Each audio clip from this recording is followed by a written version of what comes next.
সুন্দরবনের বাঘ শিকারের অনেক গল্প প্রচলিত আছে সবার মুখে মুখে। এই জঙ্গলের বাঘেরা তাদের শিকার ধরার বিশেষ কৌশলের জন্য বিখ্যাত। যেখানে অসংখ্য জলপথের কারণে সুন্দরবনের বাঘ শিকার করা যেমন কঠিন তেমনই বিপজ্জনক। সুন্দরবনের মানুষ মধু সংগ্রহ, মাছ ধরা এবং অন্যান্য কাজের জন্য জঙ্গলের উপর নির্ভরশীল। আর এই কারণেই প্রায়শই তাদের বাঘের মুখোমুখি হতে হয়। সুন্দরবনের বাঘ শিকার করা আইনত দণ্ডনীয় এবং অপরাধ।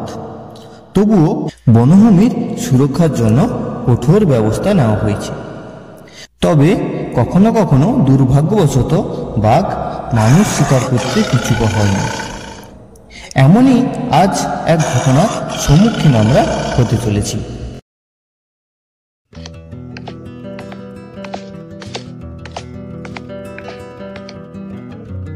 আরে শ্যামল কাকা, তোমরা এখানে, আর আমি তোমার বাড়িতে খোঁজে এলাম। কেন রে, কি হয়েছে বল? জঙ্গলের দিকে যাবি নাকি?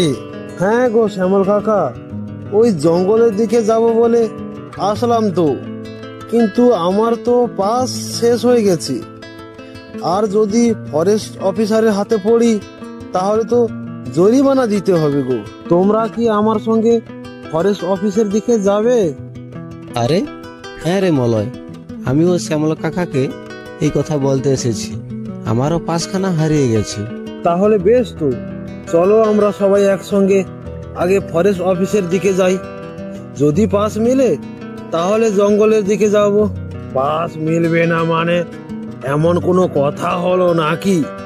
আমাদের পাস না দিলে আমরা সুন্দরবনের মানুষ খাবো কি বুঝি? চল তো গিয়ে দেখি আগে ফরেস্ট অফিসের দিকে। হ্যাঁ গো কাকা, আমিও কাল গিয়েছিলাম, আমাকে মোটেই পাস দিল না। বললো তোরা রোজ জঙ্গলে যাস, আমাদের এসে মাছ কাঁকড়া দিয়ে যাবি, না হলে আমরা পাস দেব না।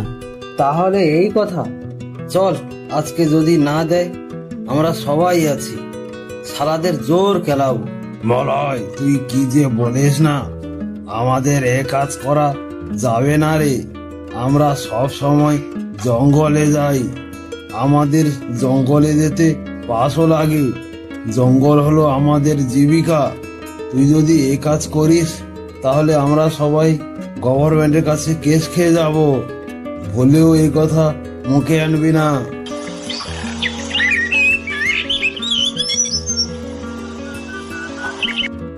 এই যে তোমাদের বলছি, তোমরা সবাই লাইন দিয়ে দাঁড়াও, একদম গন্ডগোল কেউ করবেন না। এক এক করে এসে বলো কোথায় যাবে, নাম বলো, আর কোথাকার পাস লাগবে সেটাই বলো। স্যার, আমার নাম মলয় মাঝি। আমি সন্দেশখালি খালে নৌকা নিয়ে মাছ ধরতে যাব। বেশ, সন্দেশখালিতে মাছ ধরতে যাবে, 10,000 টাকা লাগবে, আর ফিরে আসার সময় মাছ দিয়ে যাবে, না হলে এরপর কিন্তু পাস আর পাবে না। ঠিক আছে স্যার।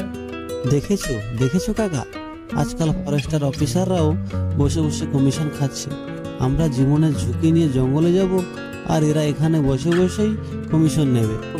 চুপ কর লালু, ফরেস্ট অফিসার আবার শুনতে পেলে আমাদের পাস দেবে না রে। চুপ কর তুই। এরপর কে আছো, তাড়াতাড়ি এসো, নাম বলো, আর কোথাকার পাস লাগবে সেটাই বলো। স্যার, আমার নাম লালু মাঝি, আমি সজনেখালি খালে নৌকো নিয়ে কাঁকড়া ধরতে যাই। না, হবে না, সজনেখালিতে যাওয়া এখন নিষেধ আছে। জানো তো, তোমাদের গ্রামে কাল একজন গিয়েছিল, নিখোঁজ হয়ে গেছে, আজ পর্যন্ত কোনো সন্ধান পাওয়া যায়নি। স্যার, আমাকে ওই পাসটা দিন, আমার ভীষণ প্রয়োজন। ওই পাসটা না পেলে না খেতে পেয়ে মারা যাব যে। বেশ, দিতে পারি, 20,000 টাকা লাগবে। আর যাওয়ার সময় মাছ কাঁকড়া বেশি বেশি করে দিয়ে যাবে। তবে হ্যাঁ, খুব সাবধানে যাবে কিন্তু। এরপরের জন কে আছো বলে ফেলো তাড়াতাড়ি। আগে স্যার, আমার নাম শ্যামল মাঝি। আমাকে সবাই পাড়ায় শ্যামল কাকা নামে চেনে। আমি ঝড়খালির জঙ্গলে মধু বাড়তে যাব। আমার মধু ভাঙার পাস লাগবে স্যার। আরে তুমি তো বৃদ্ধ মানুষ, তার উপর জঙ্গলে যাবে? তুমি কি জানো জঙ্গলে যাওয়া বৃদ্ধ মানুষদের নিষেধ আছে গভর্নমেন্ট থেকে? না, তোমাকে আমরা পাস দিতে পারবো না। স্যার, আমরা খুব গরিব মানুষ, জঙ্গলে না গেলে খাবো কি স্যার? পাঁচটা দিন স্যার, না হলে না খেতে পেয়ে মারা যাব। আমার ঘরে 4খানা বাচ্চা আছে, কানাকুড়িও ঘরে নেই। না না, পাস দেওয়া যাবে না তোমাকে। এই বৃদ্ধকালে জঙ্গলে এসেছো, তাও আবার ঝড়খালিতে। তুমি কি জানো এই ঝড়খালিতে মধু পাড়তে এসে 10 জনের হদিশ পাওয়া যাচ্ছে না। এই কারণেই আমরা ঝড়খালির কাউকে পাস দেই না। পরের জন কে আছো? তাড়াতাড়ি এসো। না স্যার, আমাদের আর কেউ নেই, আমাদের এই 3 জনই আছি। বেশ বেশ, তবে জঙ্গলে যাও তোমরা সাবধানে, আর নিজেদের খেয়াল রেখো। লালু, আরে ও লালু, বলছি শ্যামল কাকা গেল কোথায় রে? ওর পাস মেলেছে? কে জানে বাবা, আমি কি করে বলবো। চল দেখি জঙ্গলের দিকে।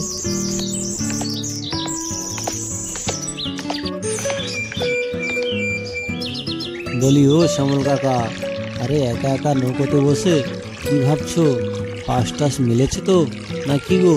হায় হায় রে, আমার পোড়া কপাল। কি আর বলবো তোদের, জায়গা জমি সব ভিটে মাটি বিক্রি করে একটা নৌকা বানিয়েছিলাম। আমার শেষ সম্বলটুকুও চলে গেল, কিচ্ছু থাকলো না। তা না হয় ওইসব কথা ছাড়ো, তুমি এখন আমাদের সঙ্গে চলো নদীতে মাছ ধরতে।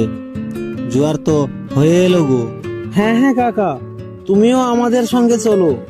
আজ আমরা সবাই একসঙ্গে মাছ ধরতে যাব নৌকা নিয়ে নদীতে। আগে থেকে বলে দিলাম, যেতে পারে, কিন্তু মাছ যা পড়বে সমান ভাগে বাটোয়ারা করতে হবে। আমাকে বুড়ো মানুষ পেয়ে কম দিলে কিন্তু হবে না।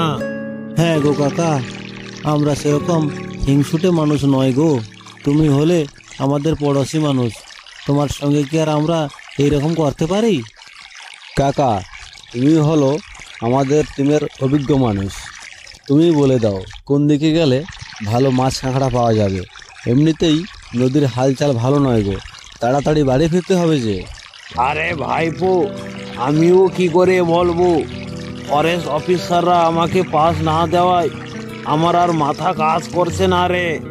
আবার তার উপর আজ অমাবস্যার কটাল, কিচ্ছু বুঝতে পারছি না তো। মলয়, দেখলি ডাঙায় কি যেন একটা ঘুরে বেড়াচ্ছে? কই না তো, আমি তো কিচ্ছু দেখতে পাচ্ছি না।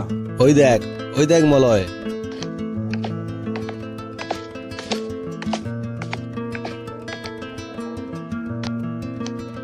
কি দেখলি? বাঘ নাকি? বলবি তো? না, বাঘ না, অন্য কিছু। তবে দেখতে বাঘের মতো, 2 পায়ে শুধু হেঁটে বেড়াচ্ছে। কি বলছিস রে লালু? আমার তো শুনে গা শিউরে উঠছে। লালু, আর নৌকা আঘাস না, চল আমরা বাড়ি ফিরে যাই। তোরা কি ততক্ষণ থেকে ফিসির ফিসির করছিস? শিগগির নৌকা চালা, সবাই মাছ ধরে নিলে আমরা আর কি পাবো? শিগগির চল।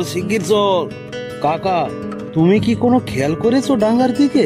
হ্যাঁ, কিছু একটা যেন গাছের ফাঁকে ফাঁকে ঘুরে বেড়াচ্ছে মনে হলো আমার তো। তোরা কি এইটার কথা বলছিস ততক্ষণ থেকে? হ্যাঁ গো কাকা, এর সামনে আমরা কেউ জ্যান্ত বেঁচে বাড়ি ফিরবো না। আমাদের গভীরে যাওয়া একদম ঠিক হবে না। চলো আমরা বাড়ি ফিরে যাই। আরে দূর, একে আবার নতুন করে ভয় পাওয়ার কি আছে? এ তো বনের রাজা রে। চল তো আমরা নৌকা রেখে জঙ্গলের দিকে যাই। কাকা, আমাদের ভীষণ ভয় করছে গো, মোটেও জঙ্গলের ভিতর যাওয়াটা ঠিক হবে না। চলো আমরা বাড়ি ফিরে যাই, কাল সকালে আবার দেখা হবে। কিচ্ছু হবে না, তোরা আমার সঙ্গে আয়। আমার বাঘের সঙ্গে লড়াই করে করে এত বয়স হলো, ওরা আমার কিচ্ছু করতে পারে না। তোরা নৌকা থেকে সব লাঠিগুলো হাতে রাখ।